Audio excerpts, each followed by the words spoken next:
کہ جو کوئی ادارہ اپنے آپ کو قانون کے اوپر سمجھتا ہے، یہ کبھی بھی ملک ترقی نہیں کر سکتا۔ اور یہ میں نے پوری میری یہ 26 سال کی یہ میری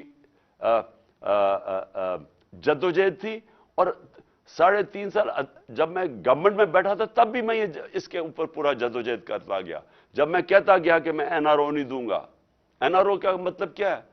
این آر او دینے کا مطلب یہ ہے کہ آپ وہ لوگ جنہوں نے پبلک کا پیسہ چوری کیا ہے، آپ اپنی کرسی بچانے کے لیے، کیونکہ وہ آپ کو بلیک میل کر رہے ہیں، آپ ان کو معافی دے دیں، جو جنرل مشرف نے کیا تھا اور اس بار جنرل باجوہ نے کیا۔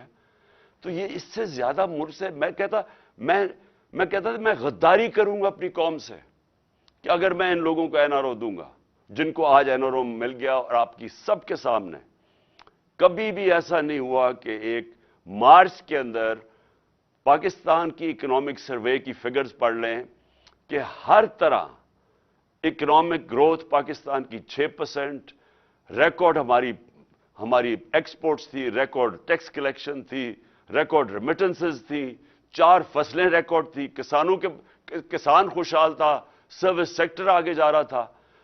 مارچ سے آج دیکھیں پاکستان کا حال کیا ہے۔ اور یہ جو 7.5 لاکھ لوگ ملک چھوڑ کے جا رہے ہیں، ہمارا نوجوان ڈائنامک ہمارا سیکٹر، یہ سوچیں کہ کتنی مایوسی آج پاکستان میں ہے کہ جو اس ملک کے ساتھ ہوا 7 مہینے کے اندر۔ تو میں اس لیے آخر میں پھر سے آپ کو اپیل کرتا ہوں کہ آپ کے اوپر بہت بڑی ذمہ داری ہے۔ یہ جو آنے والے دن ہیں، اس ملک کو آپ کی ضرورت ہے۔